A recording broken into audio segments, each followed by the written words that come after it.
বাচ্চাদের সামনে কখনো এই কাজগুলো করবেন না, তাহলে বাচ্চার চরিত্র নষ্ট হয়ে যাবে। কিছু মায়েরা আছেন, তারা বাচ্চাদেরকে লালন পালন করেন, তাদের সামনে এমন কিছু কাজ করে ফেলেন যার কারণে বাচ্চার চরিত্র নষ্ট হয়ে যায়। খবরদার, এটা কখনো করা যাবে না। অনেক বাবারাও এটা করে থাকেন। এক নম্বর হচ্ছে মোস্ট ইম্পর্টেন্ট, বাচ্চার সামনে কখনো কাপড় পরিবর্তন করবেন না। বিশেষ করে কিছু মায়ের এমন রয়েছে, মনে করে বাচ্চা তো ছোট, বাচ্চা কি বুঝবে। 2 বছরের পরে বাচ্চাদের সামনে কাপড় খোলামেলা করবেন না। কেননা 2 বছরের পরে ক্ষুদ্র ক্ষুদ্র ছোট বিষয়গুলো বাচ্চার মনে থাকে, বড় হওয়ার পরেও মনে থাকে। এজন্যই আমাদেরকে সবসময় সতর্ক থাকতে হবে যাতে করে বাচ্চার সামনে এই ধরনের কোনো কাজ আমরা না করি। বাচ্চার সামনে অনেক সময় ঝগড়া করে পিতামাতারা, এরকম মা বাবা আছে না নাই? খবরদার, এগুলোর মাধ্যমে বাচ্চারা শিখবে। খবরদার, বাচ্চার সামনে কখনো আপনার ওয়াইফকে শাসাবেন না। আপনি মনে করছেন এটা আপনার স্ত্রী, সে কিন্তু একজনের মা, আপনার সন্তানের মা। এজন্য অবশ্যই তাকে সম্মান করতে হবে, রেসপেক্ট করতে হবে। অনেক পুরুষ এটা বুঝেই না। এজন্য বাচ্চার সামনে কখনো মা বাবা ঝগড়া করতে যাবেন না। দ্বিতীয় নাম্বার হচ্ছে, বাচ্চার সামনে কখনো অন্যের সমালোচনা করবেন না, অন্যের গীবত করবেন না। তাহলে বাচ্চার হিংসা বেড়ে যাবে, বিদ্বেষ বেড়ে যাবে, মানুষের প্রতি হিংসা বিদ্বেষ তার ভিতরে থাকবে। এজন্য অবশ্যই অনেক মা বাবা এমন রয়েছে, বাচ্চার সামনে আছে, বাচ্চার সামনেই তারা অন্যের সমালোচনা করে, অন্যের গীবত করে। খবরদার, আল গীবাতু আশাদ্দু মিনাজ জিনা, গীবাত ইজ হার্ডার দ্যান ফরনিকেশন। গীবত হচ্ছে এমন একটা গুনাহ যেটা জেনার থেকেও মারাত্মক গুনাহ।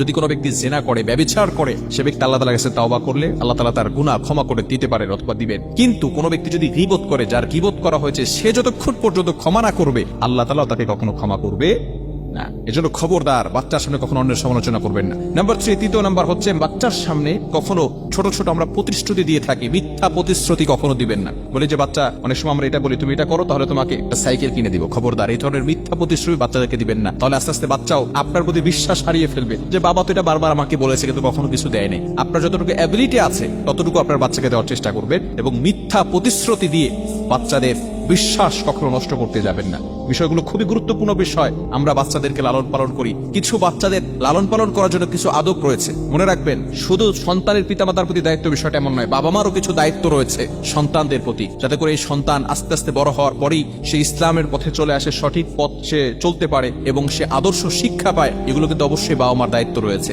অনেক সন্তানকে বাবা মা ছোটবেলায় যেভাবে ইচ্ছে সেভাবে লালন পালন করেছে, বড় হওয়ার পর এখন ফোন দিয়ে বলে, হুজুর আমার মেয়ে আমার কথা শুনে না, আমার ছেলে আমার কথা শুনে না, সে বিভিন্ন ভাবে বখাটা ছেলেদের সাথে চলাফেরা করে, আমাদের কোনো কথাই সে শুনতে চায় না। মেয়েদের ব্যাপারে বলে যে সে পর্দা করতে চায় না, টি শার্ট পরে ঘর থেকে বের হতে চায়, পর্দা করতে চায় না। মনে রাখবেন, ছোট্টবেলা থেকেই কিন্তু আপনাকে আদর্শ শিক্ষা দিতে হবে। ছোটবেলা থেকে আপনি আদব শিক্ষা দিবেন না, বড় হয়ে যাওয়ার পরে এরপরে কিন্তু আপনি মারধর করেও কিন্তু তখন আর ঠিক করতে পারবেন না। এজন্য অবশ্যই ছোট্টবেলা থেকেই আল্লাহ তাআলার কাছে দোয়া করা, রব্বি হাবলি মিনাস সলিহিন। যখন বাচ্চা গর্ভে আসবে তখনই দোয়া করা। ইব্রাহিম আলাইহিস সালাতু ওয়াস সালামের যখন সন্তান হয় নাই, ইব্রাহিম আলাইহিস সালাম আল্লাহ তাআলার কাছে দোয়া করেছিলেন, রব্বি হাবলি মিনাস সলিহিন, ও আল্লাহ আমাকে একটা নেককার সন্তান দান করো।